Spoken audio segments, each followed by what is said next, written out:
The words hit me like a fist to the gut. I think the baby should have Ethan's name. Sarah's voice, soft and steady, sliced through the quiet of our kitchen, where the only sound had been the faint hum of the fridge. Her eyes, usually warm, darted to the floor, avoiding mine. I stood frozen, the coffee mug in my hand trembling, its warmth mocking the cold dread creeping up my spine. Ethan. Her ex. The man she swore was ancient history. My wife, 7 months pregnant with our child, had just cracked open a fault line in our marriage, and I didn't know if I was falling or already broken. The kitchen smelled of burnt toast and the lavender candles Sarah lit every morning, a ritual she clung to like a lifeline. I set the mug down, the clink against the counter too loud in the silence. What did you just say? My voice was low, fraying at the edges. I wanted her to take it back, to laugh it off as a sleep-deprived slip. But her shoulders stiffened, and she wrapped her arms around her swollen belly, as if shielding the baby from what was coming. I think it would mean a lot to him, she said, her words careful, like she was stepping around glass. Ethan's been through so much, and he's been there for me, for us, more than you know. Her gaze flickered to mine, then away again, and that fleeting avoidance was a splinter under my skin. What did she mean, more than you know? My mind raced, replaying months of late-night phone calls she dismissed as just catching up, and the way she'd linger at the door when Ethan dropped by, his easy grin masking something I couldn't name. I forced a laugh, brittle and wrong. Sarah, this is our kid. Ours. Not his. My chest tightened, a cocktail of confusion and anger bubbling up. I wanted to grab her, to shake the truth out, but the sight of her, pregnant, vulnerable, her auburn hair spilling over one shoulder, kept me rooted. Love and suspicion wrestled in my gut. Was she joking? Was this some hormonal whim? Or was there something darker, something I'd been too blind to see? She sighed, a sound heavy with guilt or exhaustion. I couldn't tell which. I know it sounds strange, Jake, but Ethan's been a friend. He's helped me through things.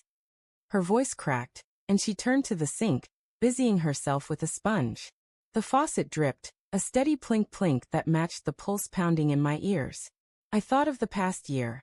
Her late shifts at the gallery, the weekends she spent at her sister's, the way her laughter had grown scarce, like a song fading out. I'd chalked it up to pregnancy stress, to the weight of impending parenthood. But now, each memory felt like a breadcrumb leading somewhere I didn't want to go. Helped you how? I asked, stepping closer.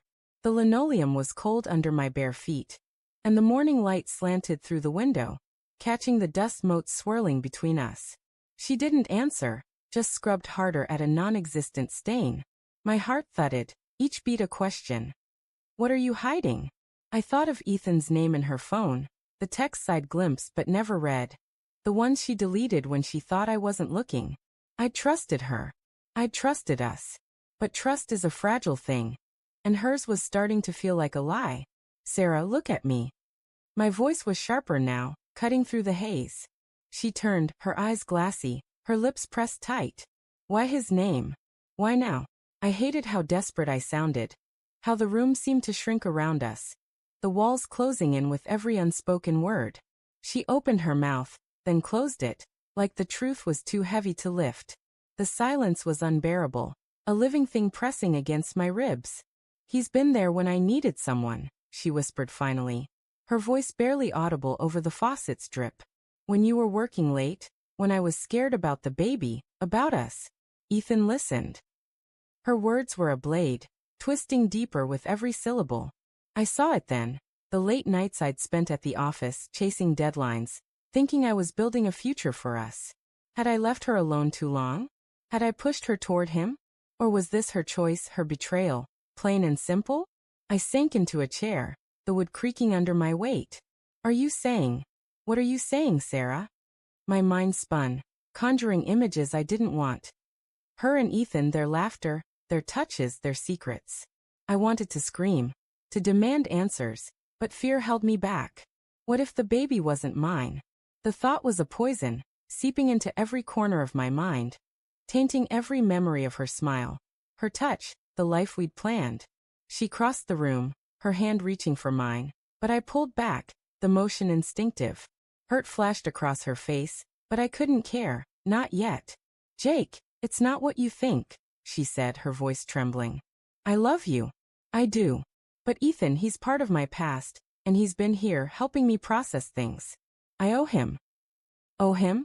The words were a slap. What did she owe him, and why did it involve our child's name? Process what? I snapped, standing now, my hands clenched. The kitchen felt too small, the air too thick. What aren't you telling me? Her silence was an answer, a confirmation of the dread pooling in my gut. I thought of the ultrasound photos on the fridge, the ones we'd cried over together, dreaming of our future. Were those dreams hers, or hers and Ethan's?